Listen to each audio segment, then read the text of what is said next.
I'm going to try to make this quick. All the callables coming out from Columos, the CAIE and CIIQ, are not based directly on the S&P 500. They're based on something called the Marcube Volatility Advantage Index. So it's trading on S&P 500 futures contracts. So it's the leverage up to 500% or it's just sitting in cash. So it's targeting 35% volatility, and it has a drag on the price of 6% on an analyzed basis. Whereas if you're just trading against the S&P 500, you don't have that. You're invested 100% in the S&P 500. These all the callable bonds that these two ETFs are based on, they're leveraged to the tits. Excuse my French, but they are. So there's danger in that because of the amount of leverage. So because they are so highly leveraged, your drops within these funds can go much more extreme than what you see in the S&P 500.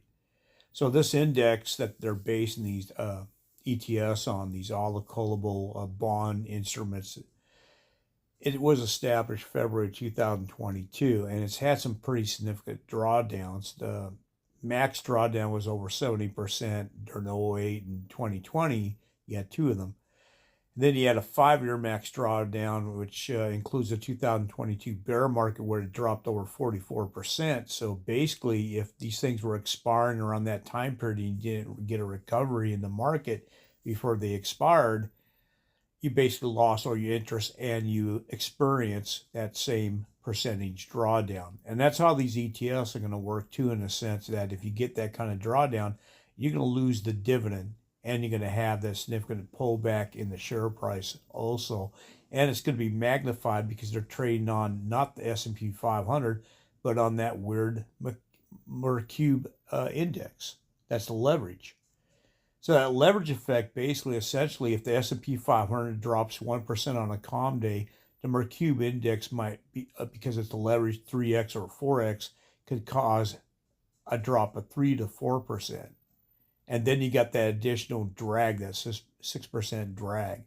So that's what these ETFs are based on. They're based on these bonds that are doing these auto callable bonds instruments that are doing trading the futures index, which is represented here, and you can see that it's just not as safe as you might think. I mean, you think, okay, if you don't rarely you get a 40% drawdown in the S&P 500, but this Mercube thing has already had a couple of drawdowns since 2022. So anyway, guys, figured I'd better update my take on the two ETFs coming out from Calamos, and they've been good so far this year, but we've had a pretty good up year. So going forward, if we enter a volatile chopping market, or if we get a significant 20%, 30% decline in the S&P 500, then you could get hit. And basically what will happen if they go down over 40% by the expiration of their holdings, you'll lose a percentage of your dividend income.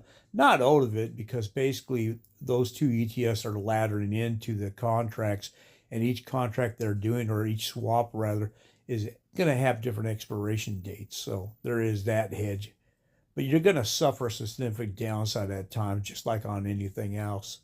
So just, the saying that there's no free lunch, it actually holds true even with these things. So be cautious out there, guys. I figured I did it. After I did research them a little bit more, I discovered this, and I realized, oh, okay, they're not based on the S&P 500. I mean, the one's based on the NASDAQ, but it's not really NASDAQ. It's probably based on a similar type of futures contract for the NASDAQ, whereas the other one is based on the S&P 500, but futures contract. So it's leverage up to 500%. So looking at that, I don't know if I want to go that heavily in them. I think during pullbacks I might tap it a little bit, but outside of doing that, I'm not going to do options on it or over leverage myself or get too much exposure. That's just my opinion. I think that there's better products out there that are more stable, that are based on the actual indexes, like, for example, some of the NEOS funds. All right, guys, take care. Bye.